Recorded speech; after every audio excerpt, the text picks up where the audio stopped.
Welcome to an all Sprint Report edition of Inside Star Citizen. I'm Jared Huckabee, and let's get into it. Following our look at new derelict concepts a couple weeks ago, members of the environment team have begun the process of building the individual pieces that can be used to bring them to life, starting with the big mammer jammer itself, the Reclaimer. Now this is sort of like a reverse white box phase, where environment artists take the completed work of ship artists and then begin to break it down, stripping it of all the extraneous parts and then bending and twisting the superstructure in ways appropriate for a wreck that's 1, 2, or perhaps even 10 years old. What you're seeing here is the beginnings of a derelict zoo, as it were, creating the buffet of basic forms that designers and other artists will be able to pull from to continue their specific work, building out the various points of interest players can explore on the planets and moons of Stanton, Pyro, and beyond.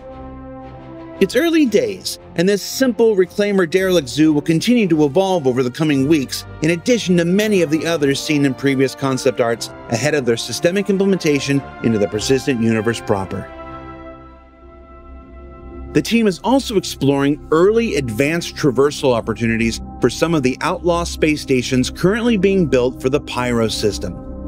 If you remember the most recent CitizenCon demo, advanced traversal are ways to get around or through an environment beyond the critical path most people usually stick to.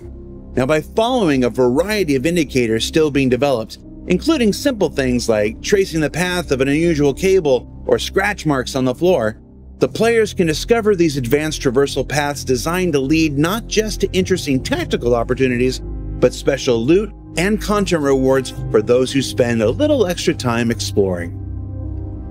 As for everything else you're seeing here, this is still very much a work in progress, with only the earliest of lighting, texture, and prop passes being complete. But it's a neat look at how these stations are pushing not just into new dynamics visually, but a universe of possibility for additional exploration as well. And like with the outposts you saw at CitizenCon, they won't be assembled the same way each and every time, so you can never be too certain what's around any corner. Members of the environment team also took a sprint to explore something on our backlog, namely the addition of small and medium-sized hangars to the ring structure of some space stations. It's a small touch, but these small touches, they add up to make for a more dynamic landing and takeoff experience as players travel across the Star Citizen persistent universe. Let's switch gears here. From bounty hunting to mining, from emergency response to racing to espionage and security, as the reputation system continues to grow and expand within Star Citizen, so too must the interface that represents it. To that end, explorations are underway mapping out the representative icons for some of the various mission-type career paths currently in development for the persistent universe. Now, in a recent sprint, icons for several more reputation paths were proposed, including kidnapping, hauling, smuggling, and theft. Now, these aren't the full array of possible reputation paths, just a few that the UI team is currently making icons for, but we'll be covering more about this massive expansion of the reputation system and the various mission types and activities that go along with it as development continues. Yes, I can already tell that some of you are a little too excited to build your reputation in kidnapping, and it bothers me. Meanwhile, the lighting team recently completed a sanity pass on the RSI Mantis cockpit. Now, these sanity passes are essential in ensuring the latest tech and process improvements reach assets that were built prior to their implementation, as well as keep some of the older stuff just looking as good as the newer. Now, this happens on everything, and the Mantis here is just the most recent example of updates that don't just make the visual appearance better than before, but are also more performative and less resource intensive. That's our version of tastes great, less filling. They can also serve as terrific training opportunities to pass knowledge from older employees onto our newer hires as the company continues to grow. And speaking of growth, let's take a quick jaunt over to Orisonu and look at some new executive offices being developed.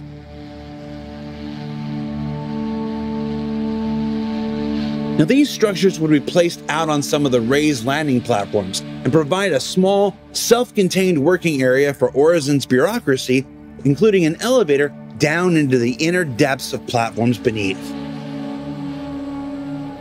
Of course, as for what adventures players may one day find in such an area, I'm not telling.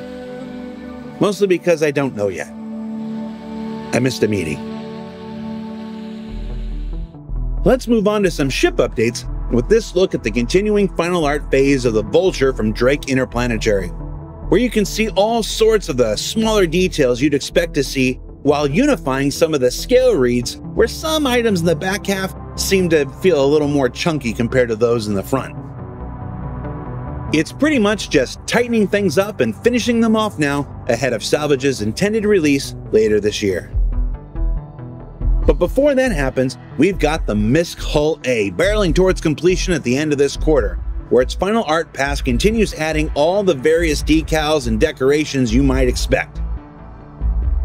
But disclaimer here, those aren't the correct cargo boxes you're seeing here. The ship didn't just massively increase in size. It's just an artist having a little fun. They're also adding the trademark MISC turret underneath the cockpit and continuing to refine the expanding and contracting cargo grid for all your shipping needs.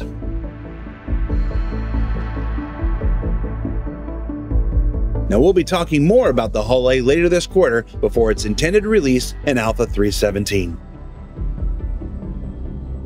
Of course, in Merchantman news, the team continues Whitebox phase, working through the entirety of the ship's interior in their efforts to fully map it out before going into Graybox. You can see some of the main bridge here with the pilot seats up front and the staircase to one of the primary turret rooms above. In Whitebox phase, it's simply about making certain every space has a purpose, has the room for players to achieve that purpose, and to do so with the signature organic shapes that have come to identify the Banu thus far. Moving down to engineering, work continues making certain everything is symmetric. Now, last time we showed it, the stairs here were getting just a little too pinched, so they've opened up the area a bit, trying to make the whole room feel nice and grand within the confines of the current exterior. And then in the habitation area, you can see the beginnings of a Banu shrine that we'll explore more of in the future. And then here we have the interior turret area we mentioned before, which is shaping up to be quite different from any other turret you've experienced before, evoking that same sense of scale found throughout other areas of the ship. It's a massive gun, and this massive space that houses it is actually open to the decks below it, which should make for quite the view before the turret forms down around you and sucks you up into it, raises above the exterior of the ship, and then lets you pew-pew to your heart's content. Yeah, Merchantman people, this one's going to be worth the wait.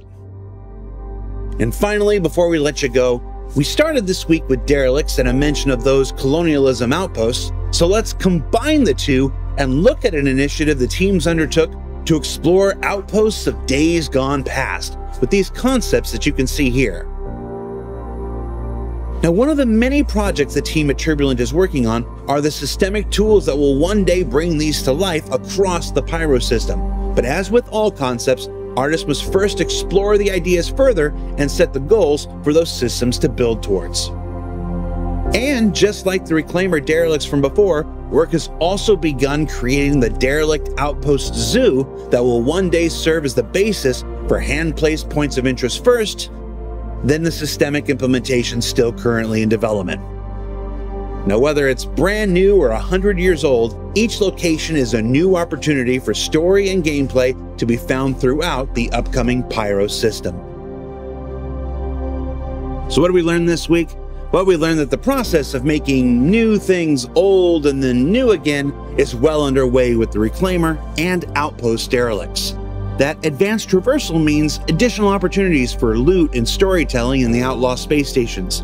That the Banu Merchantman continues to make its impressive journey through Whitebox, and that the reputation system is on the cusp of expanding into a wide variety of legal and not so legal activities. Now, don't forget that Xenothreat is still underway and Coramore is almost upon us with slick, iridescent paints and hopefully no more Valentine's card contests that I have to explain to my mother.